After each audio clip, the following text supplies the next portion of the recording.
పత్రిజీ పత్రిజీ మహిళా చైతన్యంకి స్వాగతం, సుస్వాగతం.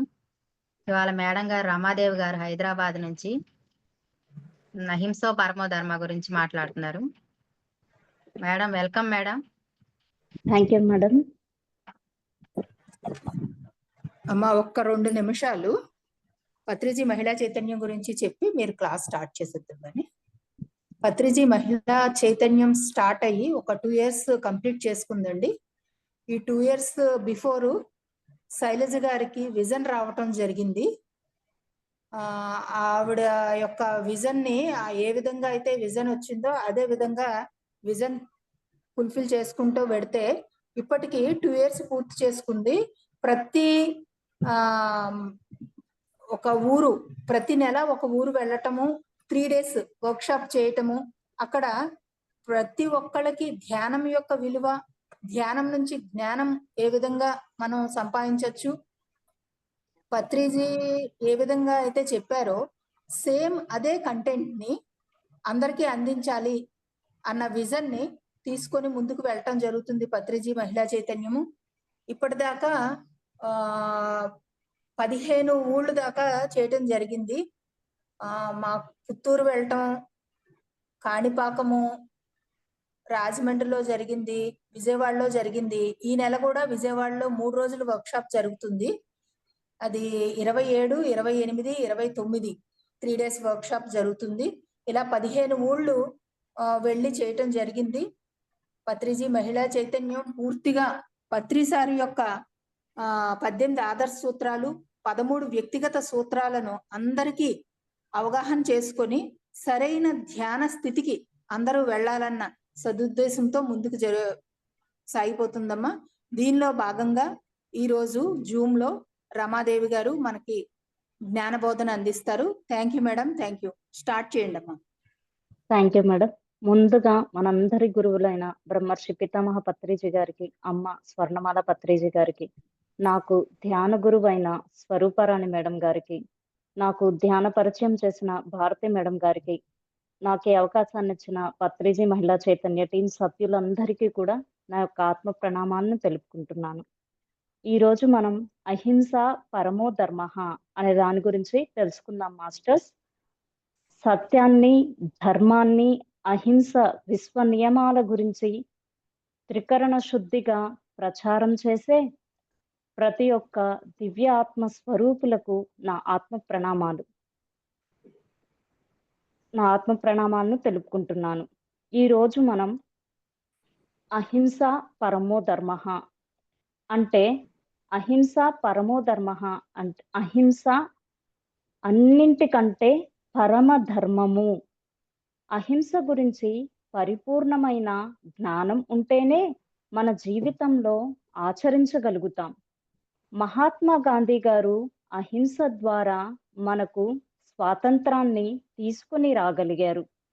అహింసకు ఎంతో పెద్ద పీట వేశారు. అహింస అంటే ప్రతి ఒక్క విషయంలో ఎక్కడ హింస లేని భూమండలాన్ని మనం దర్శించాలి అని కోరుకుంటాం. అహింసాయుత జీవితం అర్థం అవ్వాలి అంటే కేవలం యోగం అంటే ధ్యాన సాధన ద్వారానే సాధ్యం అవుతుంది.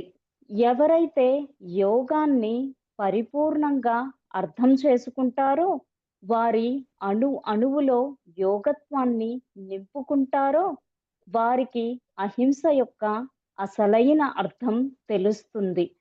జంతువుల్ని చంపటం హింస. హింస ఎలా భూమిని వదిలిపెట్టి వెళుతుంది? మనం శ్వాస మీద ధ్యాసను పెట్టినప్పుడు మాత్రమే, మన అంతర్ముఖంలోకి ప్రయాణం చేసినప్పుడు మాత్రమే, మన అంతర్ముఖంలోనే అసలైన సత్యం ఉంది అని తెలుసుకున్నప్పుడు మాత్రమే, మన అణువుని యోగత్వంలో నింపుకున్నప్పుడు అలాంటి దివ్యత్వం హింస చేయదు. మాట చేత గాని, చూపు చేత గాని, చేసే కర్మ చేత గాని ఎలాంటి హింస జరగకుండా ఉండాలి. అంటే ప్రతి ఒక్కరూ దివ్యత్వంలోకి ప్రవేశించాలి. దివ్యత్వంలోకి ప్రవేశించే ఏకైక మార్గం శ్వాస మీద ధ్యాస. ఎప్పుడైతే మనం శ్వాస మీద ధ్యాస పెడతామో మనం ఏంటో, మన గత జన్మలు ఏంటో తెలుసుకుంటాము. మానవత్వం నుంచి దివ్యత్వం వైపు ప్రయాణం చేయాలని ప్రతి ఒక్కరం అనుకుంటాం. దివ్య మానవుడిగా ఎదగాలంటే పూర్తిగా అహింసా జీవితాన్ని జీవించినప్పుడే సాధ్యమవుతుంది. పూర్తి ఆచరణతో చేసిన ధ్యానానికే ఫలితాలు ఉంటాయి. ఆచరించి చెప్పగలిగిన పదాలకి ఎవరైనా పూర్తిగా సరెండర్ అయిపోతారు. స్వాధ్యాయం, సజ్జన సాంగత్యం ద్వారానే పూర్తిగా అహింస గురించి అర్థం చేసుకుంటాం. స్వాధ్యాయం చేసినప్పుడు మాస్టర్స్ క్షుణ్ణంగా తెలుసుకున్న ప్రతి ఒక్క విషయాన్ని వారు ఆచరించి మనకు చెప్పారు. ఒక జీసస్, మహావీర్, రమణ మహర్షి, పత్రిజీ గారు మౌనం ద్వారానే ఎన్నో అర్థమయ్యేలా చేశారు. రమణ మహర్షి గారు ఉన్న చోటు నుంచి ఎక్కడికి వెళ్ళకుండానే ప్రపంచాన్ని తన వైపే నడిపించుకోగలిగారు. ఆయన మనుష్యులనే కాదు, జంతువులను కూడా వారు అని గౌరవించేవారు. ఎందుకంటే సాధన ద్వారా ఆయన తెలుసుకున్నారు. అందరిలో ఉన్నది ఒక్కటే ఆత్మ అని. ఆత్మే అన్నింటినీ నడిపిస్తుంది అని. మరి అందరిది ఒకే ఆత్మ అయినప్పుడు ఈ హింస ఎక్కడి నుంచి వచ్చింది? అహింస భూమిని వదిలిపెట్టి వెళ్ళాలి అంటే ప్రతి ఒక్కరూ అహింస గురించి వారి వంతు వారు ప్రచారం చేయగలగాలి. అప్పుడే అహింస యొక్క విలువ అర్థమవుతుంది. అహింసకు ఎంతటి శక్తి సామర్థ్యాలు ఉన్నాయో మహాత్మా గాంధీ మనకు ఆచరించి చూపించారు. ఒక దేశానికి స్వాతంత్రాన్ని తీసుకురాగలిగే శక్తి అహింసకు ఉంది. కాబట్టి అహింస పరమో ధర్మః అని చెప్పారు. ఒక జంతువు పట్లే కాదు, తోటి మానవుడితో మాట్లాడే ప్రతి మాట పట్ల ఎరుక కలిగి ఉండాలి. అజ్ఞానానిగా అజ్ఞానిగా వచ్చిన వారు సుజ్ఞానిగా మారి బ్రహ్మజ్ఞానిగా నా ముందుకు రావాలి అని పత్రిజీ గారు చెప్పారు. అసంపూర్ణత్వం లేకుండా సంపూర్ణత్వంలోకి, పరిపూర్ణత్వంలోకి మనం ప్రయాణం చేసిన రోజున ఈ భూమండలమంతా ధ్యాన జగత్, శాకాహార జగత్, పిరమిడ్ జగత్, ఈ సంపూర్ణ విశ్వం మొత్తం కూడా స్వర్గంలా అవుతుంది. ఖనిజ, జంతు వృక్షాలతో ఎప్పుడైతే స్నేహ భావనను కలిగి ఉంటామో అప్పుడు మనం జ్ఞానాన్ని పెంపొందించుకుంటాం. మనం భూమి మీదకు సంపూర్ణ జ్ఞానంతో తిరిగి వెళ్ళటానికి వచ్చాము. కానీ మనమేం చేస్తున్నాం? మనం ఒక నిర్ణయాన్ని తీసుకొని దృఢంగా, స్ట్రాంగ్‌గా నిలబడినప్పుడే ఖచ్చితంగా సాధించగలం. కానీ మనకే ఎక్కడో ఒక సందేహం. ఈ పనిని మనం చేయగలమా? లేదా సాధ్యమేనా? అని. ఎప్పుడైతే ఇలాంటి సందేహాలను పక్కన పెట్టినప్పుడు ఈ భూమి మీద ఎన్నో అద్భుతాలను మనం ఆవిష్కరించగలుగుతాం. పరిపూర్ణమైన అహింసను ఈ భూమి మీద ఆవిష్కరించలేమా? సాధ్యమే. శాకాహార జగత్తుతో మొదలయ్యి అహింసాయుత జగత్తుతోటి సంపూర్ణం చేసుకుంటాం. ప్రతి ప్రాణిలో మనల్ని చూద్దాం. ప్రతి ప్రాణికి విలువను ఇద్దాం. వృక్షమైన, జంతువైన, ఖనిజమైన అన్నిట్లో ఉంది ఏకత్వమే. ద్వంద్వత్వం నుంచి విడివడి ఏకత్వంలోకి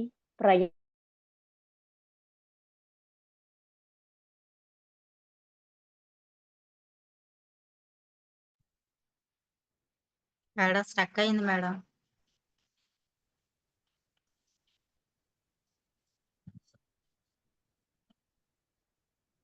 మేడం సారీ, పవర్ కట్ అయింది. పత్రిజీ గారితో మొదలయ్యి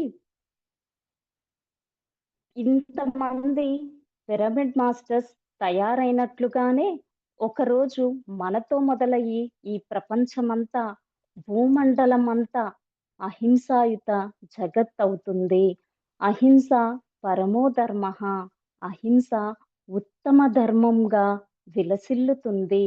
శాకాహార జగత్కి మన మాస్టర్స్ ఎన్నో ప్రచారాలు చేస్తున్నారు. శాకాహార ర్యాలీలు చేస్తున్నారు. వెజిటేరియనిజం వర్క్షాప్స్ చేస్తున్నారు. శాకాహార గ్రంథాలను మన ముందుకు తీసుకొని వస్తున్నారు. మన మనస్సులో మంచి గుణాలు రావాలి అంటే మనం తీసుకునే ఆహారం పట్ల ఎరుక ఉండాలి. శాకాహారంలో కూడా శుద్ధ సాత్విక ఆహారం తీసుకున్నప్పుడే మన భావాలు మంచిగా మారుతాయి. యుక్తాహార విహారస్య యుక్త చేష్టస్య కర్మసు యుక్త స్వప్నావబోధస్య యోగో భవతి దుఃఖః అని శ్రీకృష్ణుడు భగవద్గీతలో చెప్పారు. మనం యుక్తంగా ఉండాలి. ప్రతి విషయంలో ఏది ఎంతవరకు ఉండాలో అంతవరకే ఉండాలి. ఎక్కువ తినకూడదు, తక్కువ తినకూడదు. ఎక్కువ మాట్లాడకూడదు, తక్కువ మాట్లాడకూడదు. ఎక్కువ నిద్రపోకూడదు, తక్కువ నిద్రపోకూడదు. ఎక్కువగా ఆలోచించకూడదు, తక్కువగా ఆలోచించకూడదు. ప్రతి విషయంలో కూడా ఆహారంలో, విహారంలో, చేష్టల్లో, నిద్రలో ఈ యొక్క యోగాన్ని ఆచరించినట్లయితే దుఃఖం పోతుంది అని చెప్పారు. దుఃఖం ఎందుకు వస్తుంది? అతి సర్వత్రా వర్జయేత్. ప్రతి విషయంలో కూడా అతిగా ప్రవర్తించడం, అతిగా ఆలోచించడం, అతిగా మాట్లాడటం, అతిగా తినడం, అతిగా నిద్రపోవడం, అదే లేదా మొత్తంగా అతి లేదా మొత్తంగా వదిలేయడం. ఈ రెండిటి వల్లే దుఃఖం మధ్య మార్గంలో ఉండి ప్రతి విషయంలో మధ్య మార్గంలో ఉండండి అని ప్రతి విషయంలో బోధించారు. యుక్త స్థితిలో ఉన్నప్పుడు మనకు ఆనందం వస్తుంది, దుఃఖం రాదు అని బోధించారు. నిల్వ ఉన్న ఆహారాన్ని తీసుకుంటే తమోగుణం పెరుగుతుంది. తమోగుణం ద్వారానే మనం ఎదుటివారిని ఇబ్బంది పెడుతున్నాం. ఫ్రూట్స్ ని తీసుకుంటూ ఏ పూటకి ఆ పూట చేసుకున్న ఆహారాన్ని తీసుకున్నప్పుడు శుద్ధ సాత్విక ఆహారంలో ఉంటాము. మన మాట చేత కానీ, కర్మ ద్వారా కానీ ఎవ్వరిని ఇబ్బంది పెట్టకుండా అహింసాయుత జీవితాన్ని జీవించాలి. ఆ అన్న పదంలోనే అద్భుతం, అమోఘం, ఆనందం ఉంది. నాతో పాటు తోటివారు కూడా ఆ దివ్యత్వంలోనే జీవించాలి అని ఎప్పుడైతే కోరుకుంటామో అది సాధ్యమవుతుంది. ఎవరైతే శాకాహారో వారే నా బంధువులు. ఎవరైతే శాకాహారులు కారో వారు నా బంధువులు అయినా కూడా నాకు బంధువులు కారు అని చెప్పారు పత్రిజీ గారు. ధ్యానం చేయండి, జ్ఞానాన్ని పొందండి. ఆ దివ్యత్వమే మనల్ని శాకాహారిగా చేస్తుంది. అసలైన జ్ఞానము సత్యమే. సత్యమే మన లోపల మార్పులను తీసుకొని వస్తుంది. పులికి ప్రేగులు చిన్నవిగా ఉంటాయి. మనకి ప్రేగులు చాలా పెద్దవిగా ఉంటాయి. పెద్ద ప్రేగులు ఉంటాయి, చిన్న ప్రేగులు ఉంటాయి. కాబట్టి అవి చాలా ఉంటాయి. మాంసాహారాన్ని తిన్నప్పుడు జంతువులు వెంటనే జీర్ణించుకుంటాయి. మనకి ప్రేగులు పెద్దవిగా ఉంటాయి కాబట్టి డైజెస్ట్ అవ్వడానికి, ఆ తీసుకున్న ఫుడ్ ప్రాసెస్ అవ్వడానికి చాలా టైం పడుతుంది. మన బాడీలో చాలా టైం ఆ నాన్ వెజ్ ఫుడ్ అరగకుండా ఉన్నందువలన అవి కుళ్ళిపోయి మన హెల్త్ పరంగా కూడా మంచిది కాదు. మాంసాహారం అనేది మన హెల్త్‌కి మంచిది కాదు. మన శరీర తత్వం, శరీర నిర్మాణమే శాకాహారం. కాబట్టి మనం శాకాహారం తీసుకుంటే తేలికగా, సాత్వికంగా ఉంటాం. అహింసాయుతంగా జీవిస్తాం. నువ్వు ధ్యానం చేయకపోయినా పర్వాలేదు, కానీ అహింసను చేయరాదు అని పత్రిజీ గారు చెప్పారు. నువ్వు తెచ్చుకున్న గత జన్మల కర్మలని ఎలా ఎదుర్కోవాలో అని తెలుసుకోవటానికి, దేనివల్ల ఈ బాధలు కలుగుతున్నాయి అనే దానికి కారణం తెలియాలి అంటే ధ్యాన సాధన చేయాలి. మన జీవితంలో తెచ్చుకున్న బాధలు, రోగాలు, కష్టాలు, నష్టాలు, భోగాలు, సుఖాలు అన్నింటికి కారణం మనమే అని తెలుసుకొని, వాటన్నింటినీ ఎదుర్కొనే స్థితిని, శక్తిని పొందాలి. అంటే మన మనస్సుకి మనం కొంతసేపు విశ్రాంతినివ్వాలి. ధ్యాన సాధనను మనం ఈ జన్మలో తెలుసుకోకపోతే, ఇంక ఏ జన్మలోనైనా తెలుసుకుంటాం. ఏ జీవిని చంపే హక్కు మనకి లేదు. జీవి చంపబడడానికి కూడా కారణం మనం కాకూడదు. మనిషితో పాటు సరిసమానంగా జీవించే హక్కు, అర్హత, అధికారము ప్రతి మూగజీవికి ఉంది. జీవులను చంపడం కోసం పెంచేవాడు హంతకుడు. పెంచేవాడు ఏ కరుణ లేకుండా చంపడం కోసం డబ్బు ఇచ్చి కొనేవాడు హంతకుడు. ఏ దయాదాక్షిణ్యం లేకుండా చంపేవాడు హంతకుడు. చంపినప్పుడు మాంసాన్ని, రక్తాన్ని వేలాడదీసినప్పుడు ఆ జీవికి నాలాంటి శరీరమే ఉంది. నా శరీరానికి చిన్న బాధ కలిగినా, పిల్లల శరీరానికి చిన్న బాధ కలిగినా మ మనమెంత విలవిలలాడుతాము. మన యొక్క ఆహారం కోసం వాటిని క్రూరంగా చంపేటప్పుడు అవి ప్రాణాల కోసం కొట్టుకుంటూ ఎంత నరక యాతనను అనుభవిస్తుంది, ఎన్ని కష్టాలను అనుభవిస్తుంది అన్న ఒక్క చిన్న ఆలోచన లేకుండా దాని ముందు క్యూ కట్టే ప్రతి ఒక్కరూ హంతకులే. మాంసాన్ని ఇంటికి తీసుకొచ్చేటప్పుడు ఆనందంగా ముక్కలు ముక్కలుగా నరికి మసాలా వేసి తినే ప్రతి ఒక్కరికి పిల్లల శరీరాలను ఇలా ముక్కలు ముక్కలుగా చేసి వేయించుకొని తింటే ఎలా ఉంటుంది అన్న ఆలోచన లేకుండా ఉంటున్నారు. సహజీవరాశి ఆ మూగజీవి ఎంత విలవిలలాడుతుంది. చనిపోయేటప్పుడు ఎంత బాధను అనుభవించి ఉంటుంది. ప్రాణాల కోసం ఎంత కొట్టుకొని ఉంటుంది. భూమాత యొక్క పిల్లలు అవి. వీటి ఆర్తనాదాలు అంటే వాటి బాధలు యూనివర్స్‌లోకి విష తరంగాలను అంటే నెగెటివ్ వైబ్రేషన్స్‌ని, బాధా తరంగాలను, వేదనా తరంగాలను పంపిస్తుంది. అదంతా ఇప్పుడు కాకపోయినా ఎప్పుడో ఒకప్పుడు ఈ భూమిని సర్వనాశనం చేస్తుంది అనే ఒక్క చిన్న అవగాహన లేని ప్రతి ఒక్కరూ హంతకులే. చంపినవారు, వండేవారు, తినేవారు, తినిపించేవారు, వడ్డించేవారు హంతకులే. ఈ 8 రకాల వారు కూడా సమానంగా కర్మలను అనుభవిస్తారు. ఒక మనిషిని చంపినవాడు మాత్రమే హంతకుడు కాడు.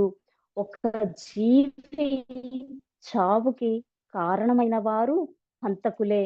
ఒక మనిషిని చంపితే జైలు శిక్ష, ఉరి శిక్ష పడుతుంది అని మనకు తెలుసు.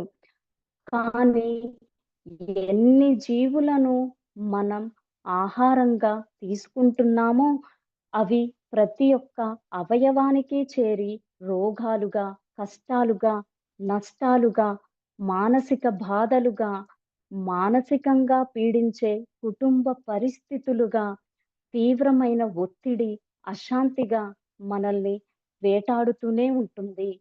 హీల్ చేసుకోవడం కేవలం విశ్వశక్తి ద్వారా మాత్రమే జరుగుతుంది.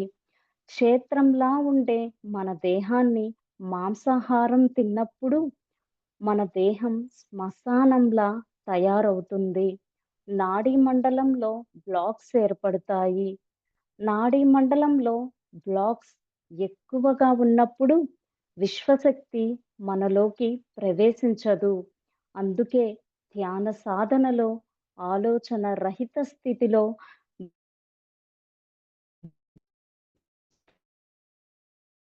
విశ్వశక్తి ధార మనలోకి ప్రవేశించి మన నాడీ మండలాన్ని శుద్ధి చేస్తుంది.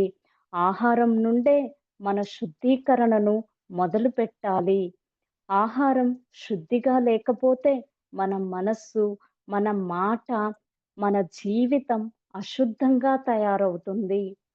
ఒక జీవి చనిపోయేటప్పుడు అందులో నుంచి రిలీజ్ అయ్యే విషపు వైబ్రేషన్స్, నెగెటివ్ వైబ్రేషన్స్, కోపం, బాధ, ఒత్తిడి, ప్రాణాన్ని దక్కించుకోవాలి అని పడే ఆరాటం, ఇంకా జీవించాలి అనే ఆశ అన్నీ కలిపి ఆ జీవిని మనం తినటం ద్వారా నెగెటివ్ వైబ్రేషన్స్ మనలోకి ప్రవేశిస్తుంది.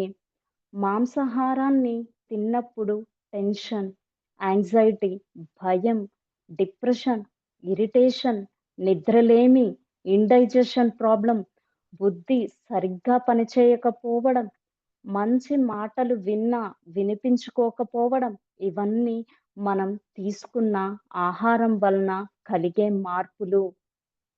అందుకే ఆహారంలోనే శుద్ధీకరణ జరిగి అందరూ శాకాహారులుగా మారాలి.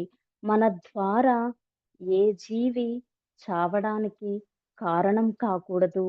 ఒకవేళ ఆ చావుకి మనం కారణం అయితే ఆ పాపాన్ని అనుభవించడానికి మనం ఎన్నో దేహాలను ధరించి ఎన్నో జన్మలుగా భూమి మీదకు రావాల్సి ఉంటుంది.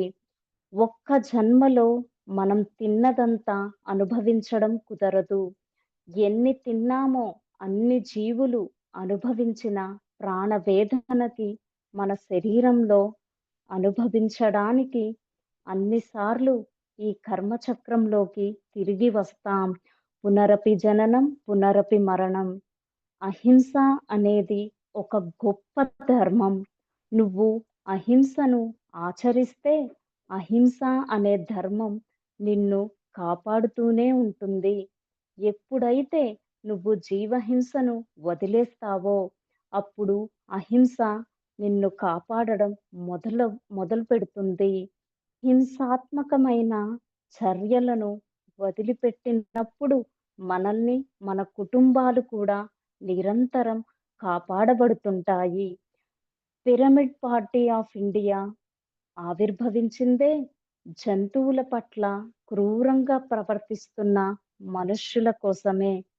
ధర్మము అంటే అహింస అని ఎవరైతే తెలుసుకుంటారో వారు ధర్మాన్ని తెలుసుకున్న వారవుతారు. శాకాహారం తిని యోగులు, ఋషులు 150, 200, 300 సంవత్సరాలు జీవించారు. శాకాహారం అంటేనే జీవం ఉన్న ఆహారం. మాంసాహారం అంటే జీవం లేని ఆహారం. మనస్సుకి, బుద్ధికి, శరీరానికి, భావాలకి, ఆరోగ్యానికి ఎంతో ఉపయోగపడుతుంది శాకాహారం. శాకాహారం 3-4 గంటలలోనే అరిగిపోతుంది. కానీ మాంసాహారం 24 గంటలు అయినా అరగదు. పిఎస్ఎస్ఎం యొక్క ధ్యేయమే అహింస మరియు శాకాహారం.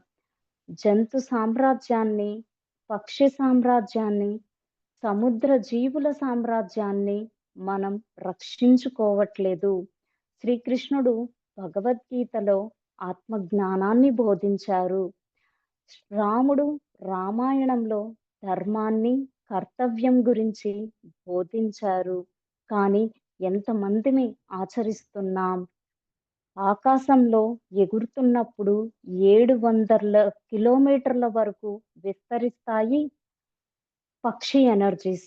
అంతవరకు స్ప్రెడ్ అవుతాయి. 700 కిలోమీటర్స్ వరకు స్ప్రెడ్ అవుతాయి ఒక పక్షి ఎనర్జీస్. అడవిలో జంతువులు సంచరిస్తూ ఉంటే అవి గుంపుగా ఉన్నప్పుడు, జంతువులన్నీ గుంపుగా ఉన్నప్పుడు లేదా విడిగా ఉన్న వాటి థర్డ్ ఐ నుంచి వచ్చే ఎనర్జీస్ 1700 కిలోమీటర్స్ వరకు విస్తరిస్తాయి. జంతు జాతి ఎనర్జీస్ అన్ని 1700 కిలోమీటర్స్ వరకు స్ప్రెడ్ అవుతాయి. సముద్ర జీవులు అడుగున 5000 కిలోమీటర్లు దూరంలో ఉన్నా కూడా తరంగాల రూపంలో చేపలు, తాబేల దగ్గర నుంచి అనేక జంతువుల దగ్గర నుంచి పైకి వచ్చినప్పుడు అవి విరజిమ్మేది ఎనర్జీస్‌ని, నీళ్లను కాదు. సముద్ర జీవుల ఎనర్జీస్ ఈ లోకం నుంచి ఇంకొక లోకం వరకు వెళుతుంది. అంతటి వేగవంతమైన ఎనర్జీస్‌ని కలిగి ఉంటాయి సముద్రపు జీవుల ఎనర్జీస్. మనకు ఈ ఎనర్జీస్ గురించి తెలియకుండా వాటిని తింటున్నాం. జంతువులకు కూడా ఎమోషన్స్ ఉంటాయి. పక్షి జాతిని పట్టి పరగ హింసలు పెట్టి కుక్షి నింపుకున్నవాడు వసుధ చండాలుడు అని చెప్పారు వేమన గారు. కోడ్లను కానీ, పక్షులను కానీ, మరి ఏ జంతువులనైనా పట్టుకొని వాటిని కట్ చేసి పొట్టని నింపుకున్నవాడు ఈ భూమిలోనే చండాలుడు అని బోధించారు. ఏదైతే మనకు మంచిని చేకూరుస్తుందో, మన మనస్సు లెవెల్‌లో, సోల్ లెవెల్‌లో, ఆరోగ్యపరంగా, ఆత్మ పురోగతికి ఉపయోగపడేదే ధర్మము. సాటి జీవుల పట్ల ప్రేమను పెంచుకోవాలి. ఒక చిన్న బుద్ధుడి స్టోరీ గురించి తెలుసుకుందాం మాస్టర్స్. బుద్ధుడు ఒకానొక జన్మలో పక్షి పిల్లగా పుట్టాడు. పక్షి కొన్ని ఆకులు, విత్తనాలను, పురుగులను తెచ్చి పక్షి పిల్లలకు ఆహారంగా ఇస్తుంది. పక్షుల మెయిన్ ఫుడ్డే పురుగులు. పక్షి పిల్లగా ఉన్న బుద్ధుడికి అదే ఆహారాన్ని ఇచ్చింది. కానీ బుద్ధుడు గమనించి పురుగులు నాన్ వెజ్ అని అస్సలు ముట్టేవారే కాదు. తినేవారు కూడా కాదు. పక్షి పిల్లగా పుట్టినప్పుడు కూడా అంతటి జ్ఞానంతో ఉండేవారు. మిగతా పక్షి పిల్లలందరికీ పక్షి తల్లి నాన్ వెజ్‌ని పెట్టినప్పుడు అవి బలంగా అంటే పురుగుల్నే. ఆ పురుగుల్ని పెట్టినప్పుడు అవి బలంగా ఉండేవి. ఒక ఏజ్‌కి వచ్చేసరికి అవి మంచిగా ఎగురుకుంటూ వెళ్ళిపోయేవి. ఒకరోజు అడవిలో మంటలు అంటుకున్నాయి. తల్లి పక్షి మిగతా పిల్లల పక్షులు బలంగా ఉన్నాయి కాబట్టి ఎగిరిపోయేవి. కానీ బుద్ధుడు పక్షికి ఎగరడానికి కావలసిన శక్తి రెక్కలలో ఇంకా రాలేదు.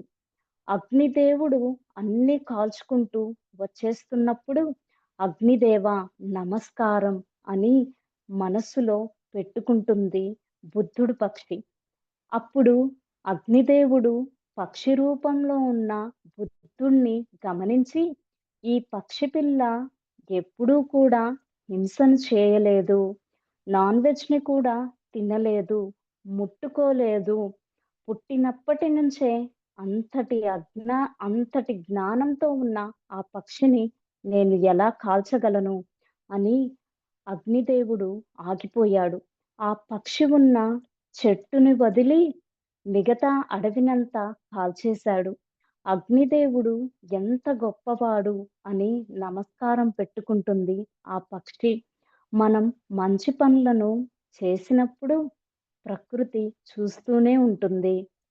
విశ్వమాత గమనిస్తూనే ఉంటుంది. సమయం వచ్చినప్పుడు విశ్వమాత, ప్రకృతి మనల్ని అంతే జాగ్రత్తగా చూసుకుంటుంది. ఒక అగ్ని ప్రమాదం జరిగితే బిల్డింగ్ అంతా కాలిపోతుంది. లేకపోతే ఒక భూకంపం వచ్చినప్పుడు అప్పుడు ఒకరు, ఇద్దరు మాత్రమే బ్రతుకుతారు. ఎప్పుడో ఒకప్పుడు ఒక చిన్న మంచి పనిని చేసుంటారు.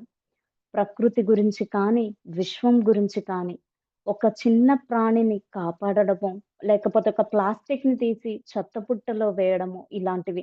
మొన్న రీసెంట్‌గా జరిగిన అలహాబాద్ యాక్సిడెంట్ గుజరాత్ అక్కడ అలహాబాద్ యాక్సిడెంట్‌లోనే ఫ్లైట్ యాక్సిడెంట్‌లో ఒక్కరు మాత్రమే బ్రతికారు అన్న ఆ న్యూస్ వైరల్ అయిపోయింది. కానీ ఆయన ఎంత పుణ్యం చేసుంటేనే ఆ ప్రకృతి అంత హెల్ప్ చేసుంటుంది. కాబట్టి మనం ఏ పని చేసినా కూడా ప్రకృతి మనల్ని గమనిస్తూనే ఉంటుంది. వీళ్ళను మనం చూసుకోవాలి అని ఒక లిస్ట్‌లో మన పేరును రాసుకొని మరి మనకి హెల్ప్ చేస్తుంది ప్రకృతి మాత. ప్రకృతి మాత తన చేయూతను ఇచ్చి మనకు రక్షణను కల్పిస్తుంది. అలా మంచి పనులను చేస్తే అవి కౌంట్ అవుతూనే ఉంటాయి. ధ్యానం చేస్తూ ఆనందంగా ఒక్క నిమిషం ఉంటే 100 జన్మల కర్మలు తొలగిపోతాయి అని భగవద్గీతలో శ్రీకృష్ణుల వారు చెప్పారు. సర్వాత్మ కాన్షియస్‌నెస్‌తో, బ్రహ్మానందంతో ఒక్కసారి కనెక్ట్ అయితే అన్ని జన్మల కర్మలు తొలగిపోతాయి. అది ఎప్పుడు తొలగిపోతాయంటే ఆత్మ ధ్యాన స్థితిలో ఉన్నప్పుడే. ఆత్మ ధ్యాన స్థితి అంటేనే ఆలోచన రహిత స్థితి. ఎప్పుడైతే ఈ వెజిటేరియన్స్‌కి సంబంధించిన మెడిటేషన్స్ చేస్తూ ఉంటే వాటి యొక్క వైబ్రేషన్స్‌కి, ఫ్రీక్వెన్సీకి ఏదైతే ఉందో, ఎప్పుడైతే ఫ్యామిలీ మొత్తం కలిసి అలాంటి మెడిటేషన్ వర్క్‌షాప్స్‌లో చేస్తున్నప్పుడు, వాళ్ళ వైబ్రేషన్స్ నుంచి మారి స్లోగా వాళ్ళు చేంజ్ అవుతారు. ఆటోమేటిక్‌గా చుట్టుప్రక్కల ఉన్న వారు కూడా చేంజ్ అవుతారు. ఒక సంకల్పాన్ని పెట్టుకోవాలి మనం. నా ఫ్యామిలీ మెంబర్స్ అందరూ కూడా వెజిటేరియన్‌గా మారి నాకు నా స్పిరిచ్యువల్ గ్రోత్‌కి వాళ్ళు సహాయం చేయాలి అని. వెజిటేరియన్ మెడిటేషన్ ఫ్రీక్వెన్సీస్ వల్ల ఆటోమేటిక్‌గా చేంజెస్ అనేవి జరుగుతూ ఉంటాయి. వెజిటేరియనిజం వర్క్‌షాప్స్, ర్యాలీస్ ఎక్కడ జరుగుతున్నా కూడా మనం పార్టిసిపేట్ చేస్తూ ఉండాలి. ర్యాలీస్ అటెండ్ అవ్వడం వల్ల మన యొక్క సామూహిక చైతన్యంతో ఎంతో మందికి ఆ సహాయం అందుతూనే ఉంటుంది. మనకి ఫిజికల్ లెవెల్‌లో ఉన్ అంటే భౌతిక పరంగా డిఫరెన్స్ తెలియకపోయినా, తెలిసినా, తెలియకపోయినా యాస్ట్రల్ లెవెల్‌లో ఎంతో వర్క్ జరుగుతూ ఉంటుంది. మనుష్యులకు ఎమోషనల్ బాడీ అనేది ఉంటుంది. అలాగే మన అందరిది కలిపి సామూహిక చైతన్యం అంటే కలెక్టివ్ కాన్షియస్‌నెస్ కూడా ఉంటుంది. ఎలాగైతే మనకి ఆహ్ ఎమోషనల్ బాడీ అనేది ఉంటుందో, అలాగే కలెక్టివ్ కాన్షియస్‌నెస్ అనేది కూడా ఉంటుంది. మనకి ఎలాగైతే ఈ కలెక్టివ్ కాన్షియస్‌నెస్ ఉంటుందో, ఈ యానిమల్ కింగ్డమ్‌లో కూడా కొన్ని లక్షల మంది చనిపోతున్నప్పుడు వాటి భయం, బాధ ఈ యానిమల్ కింగ్డమ్ యొక్క సామూహిక చైతన్యంలో, వాటి యొక్క కలెక్టివ్ కాన్షియస్‌నెస్‌లో కూడా స్టోర్ చేసుకుంటాయి. హ్యూమన్ కలెక్టివ్ కాన్షియస్‌నెస్ లో ఒక గిల్ట్ కనెక్టివ్ కాన్షియస్‌నెస్ అనేది ఉంటుంది. ఎప్పుడైతే ప్రపంచ శాంతి కోసం ప్రపంచం మొత్తం వెజిటేరియన్‌గా మారాలి అని మెడిటేషన్స్ చేస్తూ ఉంటామో, ఎమోషనల్‌గా కలెక్టివ్ కాన్షియస్‌నెస్ అనేది పాజిటివ్‌గా మారుతూ ఉంటుంది. యానిమల్ కింగ్డమ్ న్యాచురల్‌గా చనిపోవడం వేరు. కానీ ఈ హ్యూమన్ కింగ్డమ్ యానిమల్స్‌ని తినడం కోసం, బ్యాగులు కుట్టించుకోవడం కోసం, బెల్ట్ కోసం, శాండల్స్ కోసం, జాకెట్స్ కోసం వీటన్నింటిని కోసం వాటిని చంపేస్తూ ఉన్నారు. చాలామంది వెజిటేరియన్‌గా మారాము అని చెప్తూ ఉంటారు. కానీ మనం వాడే వాటిలో ఏదైనా యానిమల్స్ నుంచి వస్తున్నాయా అని మనం చెక్ చేసుకోవాలి. యూకేలో, యూఎస్‌లో కప్పుకోవడానికి డ్యూవెట్స్ ఉంటాయి. మనకి ఇండియాలో బ్లాంకెట్స్ అని ఎలా అయితే అంటామో, అలాగే అక్కడ యూఎస్‌లో డ్యూవెట్స్ అనేవి ఉంటాయి. వాటిని బర్డ్స్ యొక్క ఫెదర్స్‌తో చేస్తారు. ఆ ప్రదేశాలలో బర్డ్స్ ఫెదర్స్‌తో చేసినవి కప్పుకుంటే వెచ్చగా ఉంటుంది. కానీ మనకు వాటి గురించి అవేర్‌నెస్ లేకుండా వాటిని కొనుక్కుంటున్నాం. కాబట్టి ఫెదర్ డ్యూవెట్స్ లాంటివి వాడకూడదు. జాకెట్స్‌లో డౌన్ జాకెట్స్ అని ఉంటాయి. అవి కూడా బర్డ్ ఫెదర్స్ నుంచే తయారు చేస్తారు. కాబట్టి అలాంటి జాకెట్స్‌ని వాడకూడదు. Leather bags, leather shoes, leather జాకెట్స్‌ని కూడా యూజ్ చేయకూడదు. ఫాక్స్ లెదర్స్‌ని యూజ్ చేయాలి. లెదర్స్‌లో కార్ సీట్స్, లెదర్ సోఫాస్, ఈ లెదర్ క్లాత్స్‌ని కూడా మనం యూజ్ చేయకూడదు. యానిమల్ బేస్డ్ నుంచి ప్లాంట్ బేస్డ్ ప్రొడక్ట్స్‌నే యూజ్ చేసుకోవాలి. పట్టు చీరలనేవి పట్టు పురుగుల నుంచి వస్తాయి.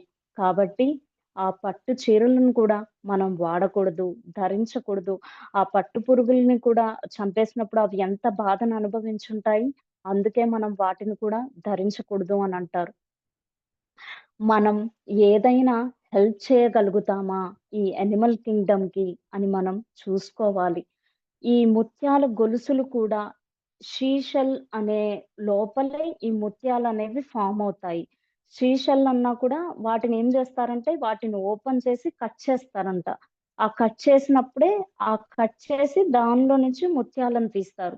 వాటిని రొయ్యల చెరువులు ఎలాగైతే మనం ఇక్కడ అందరూ ఎక్కువగా యూజ్ చేస్తుంటారు కదా! రొయ్యల చెరువు. అలాగే చైనాలో ముత్యాల కోసం ఆ చెరువులు వేసి పెంచుతారంట ఆ ముత్యాల కోసం.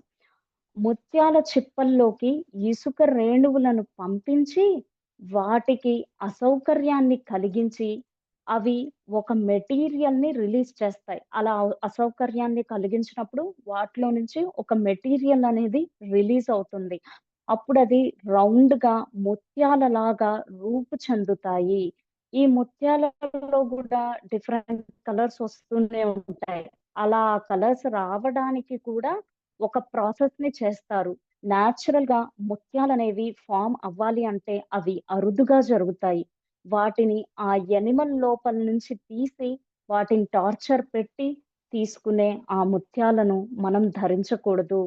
ఇలా డవ్ సోప్స్ కానీ, డవ్ హ్యాండ్ వాష్ కానీ, ఈ డవ్ ప్రొడక్ట్స్ కూడా చాలా డవ్ ప్రొడక్ట్స్ కూడా ఈ వెజిటేరియన్ ప్రొడక్ట్స్ కావు. ఎందుకంటే ఈ డవ్‌లో సిల్క్ అనేది ఉంటుంది. సో, అన్నీ మనం ఒకసారి చెక్ చేసుకొని తీసుకోవాలి. ఈ షాంపూస్, సోప్స్ వీట్లల్లో కూడా సిల్క్ అనేవి ఉంటాయి. ఎగ్ యolk అనేవి గూడా ఉంటాయి. కాబట్టి వీటన్నింటిని మనం ఒకసారి చెక్ చేసుకోవాలి. మనం వాడే ఈ డైలీ ప్రొడక్ట్స్‌లోనే ఈ షాంపూస్‌లో కానీ, ఫేస్ క్రీమ్స్‌లో కానీ, హ్యాండ్ వాష్‌లో కానీ, సోప్స్‌లో ఇలా బాడీ వాషెస్‌లో, పేస్ట్‌లో వీటన్నింటికి మనం ఉన్న ఇంగ్రీడియెంట్స్‌ని ఒకసారి మనం చెక్ చేసుకోవాలి. ఏవైనా డౌట్స్ ఉంటే మన గూగుల్ ఉంది. ఇప్పుడు గూగుల్‌లో చెక్ చేసి కూడా వాటిని కన్ఫర్మ్ చేసుకోవచ్చు. అవి వేగన్ ప్రొడక్ట్సా? కావా? అని. కొత్తగా మనం వెజిటేరియన్‌లోకి మారినప్పుడు ఎనర్జీ లెవెల్స్ ఉండవు, ప్రోటీన్ ఉండదు అని అనుకుంటారు చాలామంది. అంటూ ఉంటారు కూడా. ఎప్పుడైతే మనల్ని మనం చెక్ చేసుకోవాలి. మనం ఎలాంటి ఫుడ్ తీసుకుంటున్నాం? ఒక జంక్ ఫుడ్స్‌ని తీసుకుంటున్నామా? డీప్ ఫ్రైడ్ ఫుడ్స్ కానీ, ఇలాంటివన్నీ తీసుకున్నప్పుడు మనకి అంత నార్మల్‌గా ఫ్రూట్స్, వెజిటబుల్స్ ఇచ్చేంత పోషణ అవి ఇవ్వవు. ఫ్రూట్స్, వెజిటబుల్స్‌ని ఒకరోజు ఇవ్వడం. మనం అలాగే వాటర్ ఫాస్టింగ్ అంటే లిక్విడ్ డైట్స్ అంటారు. అవి ఒకరోజు ఇవ్వడం. ఇంటర్మిటెంట్ ఫాస్టింగ్ చేయటం. కొంతమందైతే ఏకాదశి రోజు 36 అవర్స్ ఫాస్టింగ్ చేస్తారు. అసలు మనకు ఆ ఫాస్టింగ్ చేయడం వల్ల మనకు చాలా హెల్త్ బెనిఫిట్స్ అనేవి ఉంటాయి. ఎనర్జీ లెవెల్స్ కూడా మనలో ఇంక్రీజ్ అవుతాయి. సైంటిస్ట్ కూడా చాలా మంది నిరూపించారు. అలా అంతసేపు ఫాస్టింగ్స్ చేసినప్పుడు మనకి ఎలాంటి బెనిఫిట్స్ ఉంటాయో అని.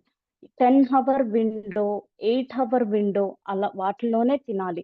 10 హవర్ అంటేనే ఇప్పుడు మార్నింగ్ మనం 9 ఏఎంకి బ్రేక్‌ఫాస్ట్‌ని తినటం స్టార్ట్ చేస్తే 7 పీఎంకి డిన్నర్‌నంతా కంప్లీట్ చేసుండాలి. అంటే ఇక్కడ ఫాస్టింగ్ హవర్స్ ఎంత టైం ఉంటుందంటే, ఒక 14 అవర్స్ ఫాస్టింగ్ టైమ్ ఉంటుంది. సో, అంతసేపు మనకి ఫాస్టింగ్‌లో ఉంటే ఇంకా మనకి ఎక్కువగా బెనిఫిట్స్ ఉంటాయని అలా చెప్పారు. ఫాస్టింగ్ అంటేనే ఫాస్టింగ్ అంటేనే తెలుసు కదా! అసలు మనం ఏమి తినకుండా ఉండటం. 8 అవర్ విండో అంటేనే ఇట్లా 9 ఏఎం నుంచి మార్నింగ్ బ్రేక్‌ఫాస్ట్‌ని స్టార్ట్ జేయాలి. ఇంకా 5 పీఎంకి డిన్నర్ మొత్తంని అసలు ఫుల్ కంప్లీట్ చేసేయాలి. ఇంక నెక్స్ట్ మనకి ఏమీ తినకూడదనమాట. ఆ టైం అయిపోయిందంటే ఇంకా కట్ చేసేయాలి. ఇంకేమీ తీసుకోకూడదు. జస్ట్ వాటర్ అలాంటివి తీసుకోవచ్చు. బట్ ఈ ఫు తినే ఐటెమ్స్‌గా ఏవి తీసుకోకూడదు. అప్పటికే కట్ చేసేయాలి. అలా మనం ఆ డైజెస్టివ్ సిస్టమ్‌కి గ్యాప్ ఇచ్చినందువలన అవి రిలాక్స్ అవుతాయి.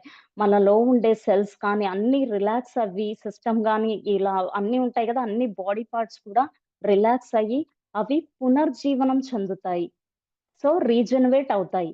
ముఖ్యంగా మన మెడిటేటర్స్‌కి ఇలా ఫాస్టింగ్ గ్యాప్ అనేది ఇవ్వటం వలన మనం ధ్యానం చేసినప్పుడు మనలోని అవేర్‌నెస్ లెవెల్స్ కూడా అద్భుతంగా పెరుగుతాయి. అద్భుతంగా ఉంటాయి కూడా. ఫ్రూట్స్, సలాడ్స్, వెజిటబుల్స్‌ని ఇలా ఫాస్టింగ్‌ని మనం అలవాటు చేసుకోవాలి. అందుకే మనం ఈ మెడిటే ఈ దీనిలోనే మనకు చెప్తూ ఉంటారు గదా! ఏమని చెప్తారంటే 3 పూటలు తింటే రోగి, 2 పూటలు తింటే భోగి, అదే ఒక్క పూట తింటే యోగి అవుతారు అని చెప్పారు. ఆల్రెడీ మన పత్రిజీ గారు గూడా ఈ ఇన్ఫర్మేషన్‌ని మనకు చెప్పున్నారు. మనం ధ్యాన సాధన చేసి దివ్యత్వాన్ని పెంచుకునే కొద్దీ దివ్యత్వాన్ని పెంచుకునే కొద్దీ మనకే అర్థమవుతుంది. ఆ జంతువులు, పక్షులు ఒకటే చైతన్యం అని మనం అర్థం చేసుకుంటాం. శాకాహార ర్యాలీస్‌లో మనలో ఉన్న బ్లాక్స్, భూమిలో ఉన్న బ్లాక్స్ అన్నీ రిలీజ్ అవుతాయి. ఈ ర్యాలీస్‌లో ఇలాంటియి జరుగుతాయన్నమాట. ఈ ర్యాలీస్‌లో మనకి అద్భుతంగా మనలో ఉన్న బ్లాక్స్ క్లియర్ చేసుకోగలుగుతాం. ఈ భూమిలో ఉండే బ్లాక్స్ కూడా హీల్ అవుతూ ఉంటాయి. ఆ ర్యాలీ చేసిన ప్రదేశం మొత్తం కూడా హీల్ అవ్వడం జరుగుతుంది. సేత్ మాస్టర్ ఏం చెప్పారంటే, రోగానికి మూల కారణం జంతు ఛాతీ పట్ల మీ హింసాత్మక ధోరణి. హింస అనేది ఆధ్యాత్మికంగా, భౌతికంగా, మానసికంగా, చైతన్య శక్తి పరంగా మిమ్మల్ని వినాశకర రీతిలో ప్రభావితం చేస్తుంది. అంటే హింస వల్ల మన కాన్షియస్ మైండ్‌లో, సబ్‌కాన్షియస్ మైండ్‌లో మన అంతరంగం నుండి ఒక ప్రతీకారం, ద్వేషం వంటి వినాశకర తరంగాలు, నెగెటివ్ వైబ్రేషన్స్ విడుదలయ్యేలా చేస్తుంది. మనల్ని మనం రక్షించుకోవడం కోసం శాకాహారులం కావాలి. ప్రకృతిలో మనం ఏది ఇస్తే అదే వెనక్కి తిరిగి వస్తుంది. మనం ప్రేమనిస్తే ప్రేమే వస్తుంది. ద్వేషాన్ని ఇస్తే ద్వేషం వస్తుంది. పొరుగు వాటికి అంటే జంతువులు, వృక్షాలు, పక్షులు అవ్వచ్చు. మనం హింసను ఇస్తున్నాం. అప్పుడు విశ్వం ఆటోమేటిక్‌గా మనకేమిస్తుంది? హింసనే తిరిగిస్తుంది. ఎంత ప్రాణభయంతో, ఎంత బాధతో, ఎంత ఆవేదనతో అవి ప్రాణాలను విడిచేస్తున్నాయి. అదే భయాన్ని, ఆవేదనని మనం అనుభవించవలసి వస్తుంది. హింస యొక్క తరంగాల ఫలితమే ఈ భయాలకు కారణం. భయాన్ని, ఆవేదనని అనుభవించడం ద్వారా మనలో నెగెటివ్ థాట్స్ అన్నీ క్రియేట్ అవుతాయి. యద్భావం తద్భవతి. మన ఆలోచనలే మన వాస్తవాలు. అప్పుడు మనకు ఈ నెగెటివ్ జీవితం అనేది రావడం జరుగుతుంది. విశ్వానికి మనం హింసను, బాధను ఇస్తున్నాం. అదే హింసను, బాధను అనుభవించడం ద్వారా మన జీవితం గందరగోళంగా తయారవుతుంది. ఆరోగ్యానికి సంబంధించిన ఎన్నో విషయాలను జంతు జాతి నుండి మనం నేర్చుకోవచ్చు. ప్రాచీన కాలంలో మానవ జాతికి వ్యాధులు అనేవి ఉండేవి కావు. ఇలా ఈ ఆహ్, ఎందుకంటున్నామంటే ఆరోగ్యానికి సంబంధించిన విషయాలను కూడా ఒక కుక్కని ఎగ్జాంపుల్‌గా తీసుకున్నా గూడా, అది కావాల్సినంత వరకే తింటుంది. ఒకవేళ ఎంత ఎక్కువగా తిన్నా కూడా అది నోట్లో నుంచి ఒక గడ్డిని అలాంటిని పంపించేసి మొత్తం వామిట్ చేసేసుకుంటుంది. సో, మనం వాటి ద్వారా మనం తెలుసుకోవచ్చు. మనం మితాహారాన్ని తీసుకోవాలి అని తెలుసుకోవచ్చు. అలాగే మనం జంతువులతో ఎంతో సఖ్యతను, ప్రేమను కలిగి ఉండాలి. వాటితోనే మనం ఎన్నో విషయాలను నేర్చుకోవచ్చు. హింస వల్ల మన చైతన్య పరిణామానికి, మన ఎదుగుదలకి చాలా హాని జరుగుతుంది. వైద్య శాస్త్ర ప్రయోగాల కోసం జంతువుల్ని ఉపయోగించుకోవడం, హింసించడం, వాటిపై ప్రయోగాలు చేయడం చాలా హీనమైన చర్య. ధ్యాన సాధనలో మనం అంతర్ప్రయాణం చేసి అంటే ఇన్నర్ జర్నీని చేసి ప్రపంచం నుండి ఇన్నర్ వరల్డ్ నుండి కొత్త విషయాలను తెలుసుకుంటూ ఆ విషయాల పరంగానే మనం వైద్య శాస్త్రాన్ని అభివృద్ధి చేయగలము. అప్పుడు ఆ వైద్య శాస్త్రం అలా చేసినప్పుడు ఆ వైద్య శాస్త్రం ఎన్నో రెట్లు అభివృద్ధి చెందుతుంది. ఇప్పుడు అందరూ ఏం చేస్తున్నారు? ఒక ఆహ్, కోతుల మీద కానీ, ఇలా ఎలుకల మీద గాని ప్రయోగాలను చేస్తున్నారు. సో, అలా కాకుండా మన ఇన్నర్ వరల్డ్‌లో, మన ఇన్నర్ జర్నీలో వాటికి వచ్చే ఆ సజెషన్స్ ప్రకారం ఒక వైద్య శాస్త్రాన్ని మనం అభివృద్ధి చేసుంటే, ఆ వైద్య శాస్త్రం ఇప్పుడు ఎన్నో రెట్లు అభివృద్ధి చెంది ఉండేది అని బోధించారు. మీరు జీ మనం జీవజాతి చైతన్య పరిణామానికి సహాయాన్నందిస్తే, జీవజాతులు మానవ జాతి చైతన్య పరిణామానికి సహాయాన్నందిస్తాయి. మనం వాటి ఎదుగుదలకు సహకరిస్తే, అవి మన ఎదుగుదలకు సహకరిస్తాయి.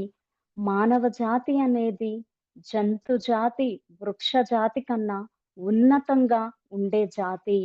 మానవ జాతి చేసే వికృత చేష్టలను కూడా సహనంతో భరిస్తూ, మన పట్ల ఎటువంటి ద్వేషం లేకుండా ప్రేమను, అనురాగాన్ని పంచుతున్నాయి ఈ జంతు జాతులు.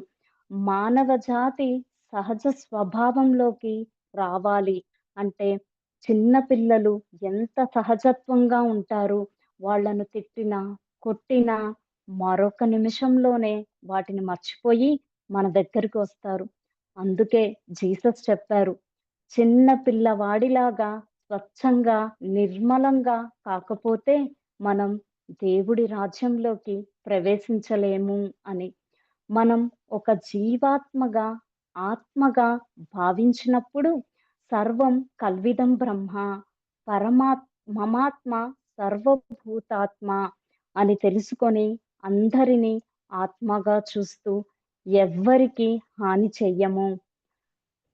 ఇతర జీవాత్మలను కూడా గౌరవించినప్పుడే ఆధ్యాత్మిక పురోగతిని చెందుతాము అని సేత్ మాస్టర్ బోధించారు. అందరినీ ఆత్మగా భావించినప్పుడే మనం ఎవ్వరిని హింసించము, ఎవ్వరిని ద్వేషించము, ఎవ్వరిని తప్పు పట్టము.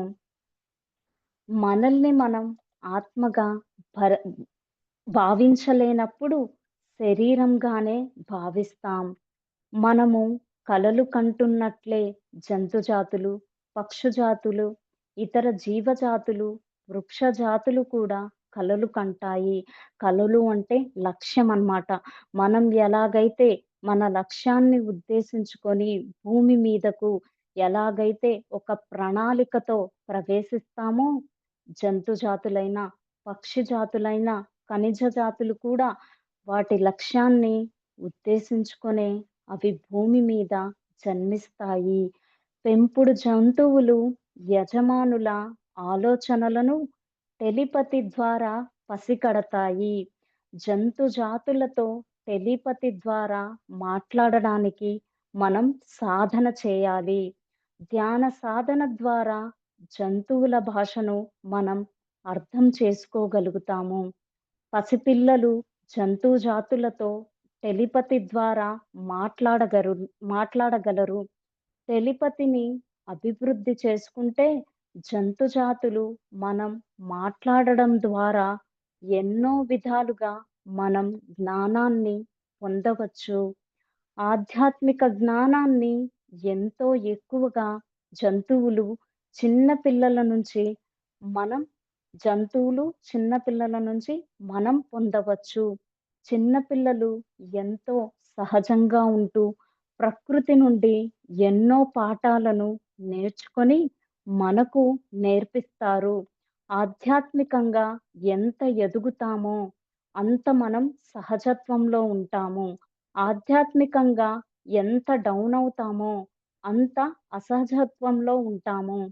అసహజత్వంలో ఉన్నామంటే అంటే అసహజత్వంలో ఉన్నామంటే మనం సరియైన ఆహ్, ఆ సహజత్వం రావడానికి మనం ధ్యాన సాధనలోనే అలవర్చుకోవాలి. ధ్యాన సాధన ఇంకొంచెం పెంచుకుంటూ మనం ఆ సరియైన సహజత్వ స్థితికి రావాలి. సహజత్వం అంటేనే మనం తెలుసుకున్నాం కదా! ఒక చిన్న పిల్లవాడి మనస్తత్వంలో ఎలాగైతే ఉంటామో అలా సహజత్వంలోకి రావాలి. ఇలా అహంకారాన్ని, ద్వేషాన్ని, అసూయని ఇలా పెంచుకున్నప్పుడు మనం ఆధ్యాత్మిక స్థితిలో ఎదగలేము. ఇలా మనం సాధనలో ఆ సహజత్వాన్ని అలువరుచుకోవాలి. జంతువులను క్షుణ్ణంగా గమనించడం ద్వారా ఎన్నో ఆధ్యాత్మిక రహస్యాలను కూడా మనం తెలుసుకోగలుగుతాము. తాబేలు శరీరం మొత్తం క్లోజ్ చేసుకుంటుంది. ధ్యానం చేసేటప్పుడు ఇంద్రియాలను క్లోజ్ చేసుకోవాలి అని మనకు చెప్తుంది తాబేలు. సో, అలా మనం ప్రతి జంతువును కూడా ప్రతి ఒక్కటి నేర్చుకోవచ్చు.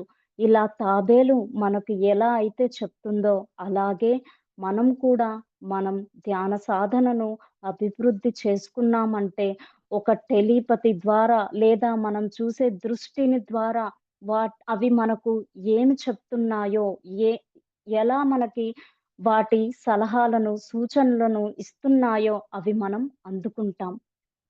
జంతువులను హింసించడం మాననంత వరకు ఈ భూమి మీద వ్యాధులు తగ్గవు అని సేత్ మాస్టర్ బోధించారు.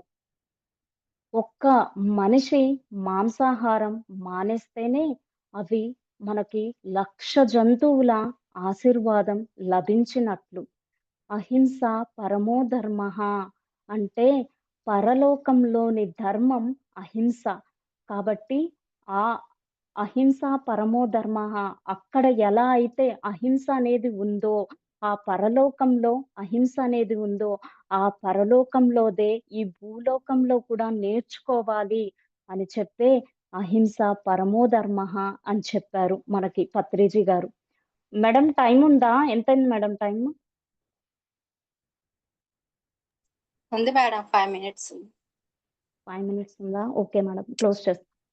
క్లోజ్ చేసేస్తాను ఇంక. నాకీ అవకాశం ఇచ్చినందుకు పత్రిజీ మహిళా చైతన్యం టీమ్ సభ్యులందరికీ, స్వరూపరాణి మేడం గారికి, నా ప్రియతమ గురుదేవులైన బ్రహ్మర్షి పితామహ పత్రిజీ గారికి, అమ్మ స్వర్ణమాల పత్రిజీ గారికి, జూమ్‌లో వీక్షిస్తున్న ప్రేక్షకులకి, మాస్టర్స్ అందరికీ కూడా నా హృదయపూర్వక ఆత్మ ప్రణామాలను, కృతజ్ఞతలను, ధన్యవాదాలను తెలుపుకుంటున్నాను. Thank you so much masters. Thank you to all.